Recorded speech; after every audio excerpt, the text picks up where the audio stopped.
क्या अच्छा क्या बुरा। ये कहानी एक राजा की है जो बहुत ही निर्दयी और घमंडी था। छोटी छोटी गलती होने पर भी लोगों को बहुत कठोर सजा देता था। समय के साथ उस राजा का अत्याचार भी बढ़ता जा रहा था। एक दिन अचानक राजा बीमार हो गया और उसे ऐसी बीमारी हो गई जिसका इलाज किसी भी वैद्य के पास नहीं था। सारा समय वो बिस्तर में ही पड़ा रहता था। अब राजा को लगने लगा कि उसकी मौत नजदीक है, लेकिन वो राजा मरने से बहुत डरता था। अपने डर को दूर भगाने के लिए वो राजा रोज प्रार्थना करता कि हे भगवान, किसी भी तरह मेरी जिंदगी बचा लो। मैं लोगों के साथ बुरा व्यवहार करना छोड़ दूंगा और ना ही किसी को कठोर सजा दूंगा। मुझे बचा लो, मैं अभी मरना नहीं चाहता। उसकी प्रार्थना सुनकर एक रात उस राजा के सपने में भगवान आए और उस राजा ने उनसे अपने जीवन की भीख मांगना शुरू कर दी। उस राजा पर दया दिखाकर भगवान ने कहा, तुमने पूरी जिंदगी लोगों को परेशान किया है, लेकिन फिर भी अगर तुम कोई भी एक अच्छा काम कर दोगे तो मैं तुम्हारी बीमारी ठीक कर दूंगा और तुम्हें फिर से एक नया जीवन मिल जाएगा। ये सुनते ही उसका सपना टूट गया और उसकी बीमारी भी ठीक हो गई। राजा अब पहले जैसा स्वस्थ हो गया और अब उसे बस एक अच्छा काम करना था।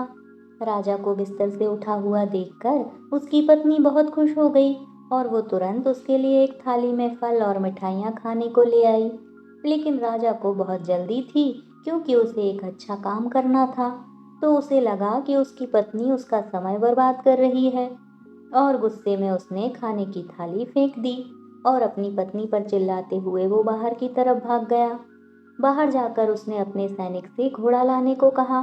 सैनिक बोला, महाराज, आप लंबे समय से बीमार थे तो हमने रोज की तरह सभी घोड़ों को घास चरने के लिए जंगल भेजा है और उनके आने में अभी देर है। ये बात सुनकर राजा को बहुत गुस्सा आया।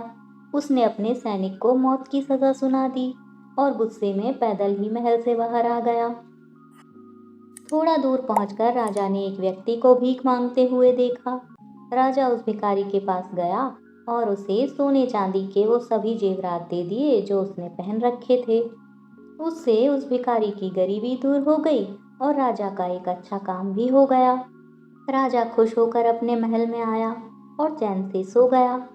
फिर से भगवान उसके सपने में आए और बोले, मैंने तुमसे एक अच्छा काम करने को कहा था, लेकिन तुमने उस एक काम को करने से पहले भी कई गलत काम कर दिए। पहले तो तुमने बिना वजह अपनी पत्नी को डांटा, फिर तुमने अपने सैनिक को बिना किसी गलती के मौत की सजा दे दी और अब तुम्हारी जान नहीं बच सकती। और इसके बाद थोड़ी ही देर में राजा की मौत हो गई। इस कहानी से ये सीख मिलती है दोस्तों कि हम सभी को अपनी ज़िंदगी की वैल्यू तब पता चलती है जब हमारी लाइफ में कोई मुसीबत आती है। जब तक सब कुछ सही चल रहा होता है उस वक्त तक हमें खुद पर घमंड होता है। उस वक्त हम किसी को अपने से ऊपर नहीं समझते और हमें लगता है कि जो कुछ है बस हम ही हैं। हम अपने वक्त का और अपनी पावर का सही इस्तेमाल नहीं कर पाते और जब बहुत देर हो जाती है तब हम दूसरों के लिए कुछ करने की सोचते हैं। कई लोगों की आदत होती है वो अपनी ही फैमिली मेंबर्स पर गुस्सा करते हैं, बेवजह लड़ाई करते हैं और बाहर के लोगों के सामने अच्छा बनने का नाटक करते हैं। लेकिन हमें ये बात नहीं भूलनी चाहिए कि अगर लोगों की ज़िंदगी में कुछ अच्छा ही करना है तो उसकी शुरुआत अपने घर से ही करनी चाहिए। जब हम अपने परिवार के लिए सही होंगे तब जाकर हम बाहर की दुनिया के लिए कुछ अच्छा कर पाएंगे। हम सभी को जिंदगी एक ही बार मिलती है, अगर इसे सही से जिया जाए तो एक ही लाइफ बहुत होती है। तो दोस्तों, ये मोटिवेशनल कहानी आपको कैसी लगी कमेंट करके ज़रूर बताइए। मिलते हैं कल इसी टाइम इसी चैनल पर एक नए वीडियो के साथ।